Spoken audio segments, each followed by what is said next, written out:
Welcome to Winning-stl, where we have conversations about how St. Louis can best compete and win in the battle for talent, jobs, growth, and equity. Winning-stl is presented by Purina, who creates richer lives for pets and the people who love them, and has proudly called St. Louis home since 1894. Joining me today is Jim McKelvey, founder and co-founder of numerous companies, including Block, formerly known as Square, Launch Code, Invisibly, Third Degree Glass Factory, and that's just a few on his innovative journey over the years. I want to move on to our hometown. Yes.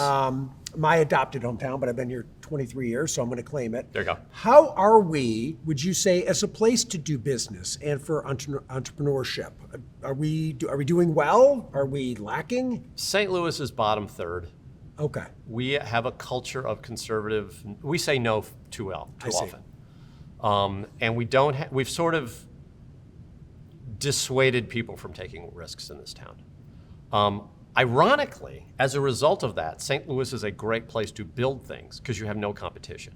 Like if you want office space, telecom, access to, infrastructure, St. Louis is fantastic because there's just not a lot of competition. Okay. So if you're building things, I love building companies in St. Louis because it's like this superpower. Because there's just nobody competing with me for talent or space. We got WashU spitting out, thousands of great graduates every year. It's fantastic. Some of the best healthcare, some of the best labs in the world, number 2 medical school in the world. Right. So we've got phenomenal resources, and we don't have enough people using them. So if you want to build something, it's a great place. But if you look at us statistically, we're sort of in the bottom, and that's largely because I think we have become a very conservative city. Interesting. So right back to where we started, which is that's a takeaway that you have, that we've gotten too conservative as wealth got passed down through generations, and maybe that limits us today. Yeah, we don't. I would much rather have a dozen immigrants who are hungry than a dozen wealthy people who are conservative. It makes sense to me, knowing what you've done and knowing what you want to do, why that might work. Well, okay. What do we do about that? Say yes. Okay. Say yes. Let them do it. Just say yes. The idea of saying yes is not a permanent situation. If you say yes to something and it doesn't work, kill it. But you can say yes to an experiment, and then if it doesn't work, you go back. But start with yes.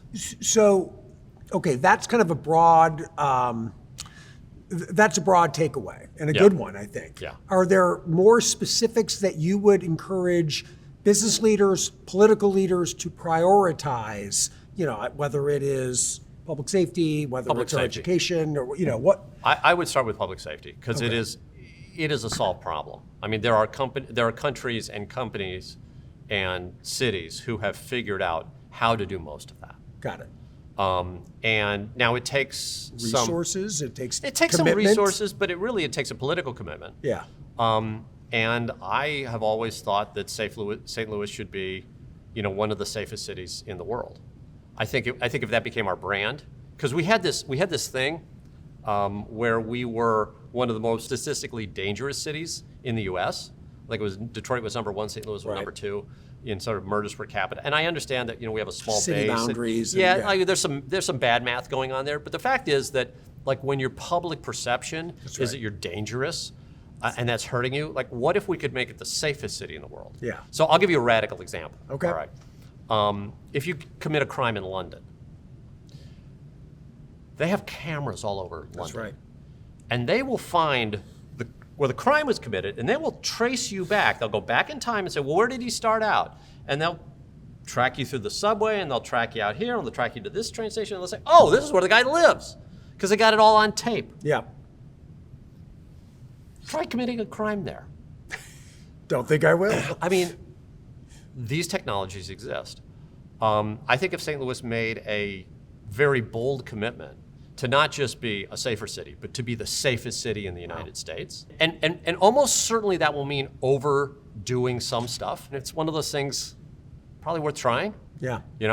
I haven't done a study on this or anything like that, but if you had to do one thing, I think I would take our sort of negative presumption on public safety and try to flip it. You know? I love that. You travel a lot, I'm guessing, for All the work time. all the Yeah. time. Are there cities that are reasonable comparisons to St. Louis, not New York, not San Francisco, that you would say, hey, I think they're kind of doing some things right? This, back to your copying examples, are there cities St. Louis should be copying that are doing it better? Well, I would say Nashville would be the great one, but Nashville has left us in the dust. Yeah. So Nashville, and I've studied Nashville, and I have a business down in Nashville. They did a very good job of, number one, public safety. Yeah. Number two, they coordinated their, the powerful of Nashville got together and said, here's what we're going to do. Right. And they got stuff done, and they said yes to a bunch of things. And then they had Tennessee, which as a state doesn't have income tax. And I'm not one of these people that doesn't believe in income tax. I actually do believe in income tax. Okay. But if you are going to attract businesses, then you should probably keep taxes low. And like if you're going to be in a blue state, pay a bunch of tax. If you're going to be a red state, you should probably have very low tax. Okay. Missouri's now a red state. We weren't always, but we've Right. gone Republican in most Sure. of the recent things. And so if we want to really double down on that, I mean, there's a Republican winning strategy, which is to get rid of the income tax. Now, I don't know if that would sink the state or not, but I mean, that's kind of what Nashville did. Right. And that combination of saying yes and having a low tax structure and good public safety, Nashville didn't really have anything that we don't have. Right. And That unique history of country music that obviously they've done a nice job trading. Yeah, in, right? we had jazz and we had Blues. Yeah, we had blues. Rock and roll. I mean, you name it. We had I would say we had a very interesting counterpoint to Nashville. Yeah, But agreed. I'm sitting here looking through at an empty dome right now that we built for a football team. We couldn't keep a football team because we didn't have enough money here. You need money. Yeah. Money requires permission to do business. And it's Okay. easier to set up a business in Tennessee than it is in Missouri. Interesting. And it's easier to open a business in Nashville than it is in St. Louis. I think you would know. You've just you've easier. done it. Yeah. All right. So maybe finishing with, what are we doing right? Is there anything you see or signs or something you see that, hey, this is going in the right direction for us?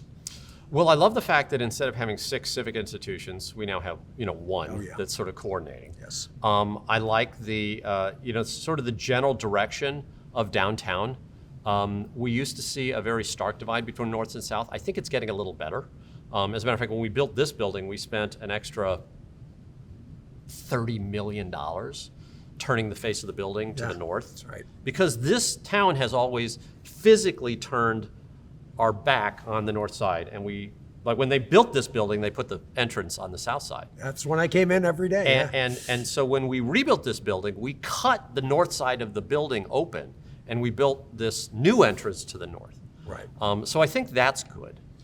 I've definitely seen some good things from the art community. I'm very involved in the art community. I'd say the best things that we've got right now, we've got the number 2 medical school in the world. Right. It's incredible. That's a big deal. Yeah. We have a world-class educational institution. Washington University is exceptional. So those are big wins, and those aren't, going anywhere. We have a huge advantage in plant life science, which is big. And then we actually have a very high concentration of money managers. There's a lot of financial service companies in St. Louis. So those are areas we should double down on those strengths. We got Yeah. the NGA is opening a new space, and the last thing I think we've got, which is we've got this very, very accessible downtown area with all the infrastructure.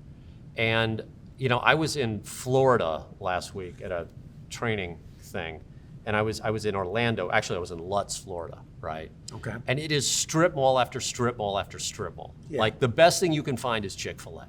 All right. It is this denatured cookie cutter Yeah.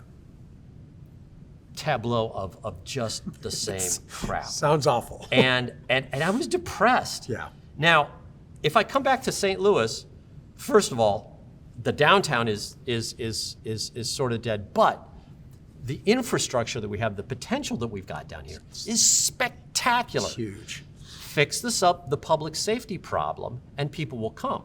Like if you could walk around this street the way I walk around Singapore at any hour of the night, this place becomes vibrant because we've got the infrastructure and the buildings go up as opposed to out. Yeah.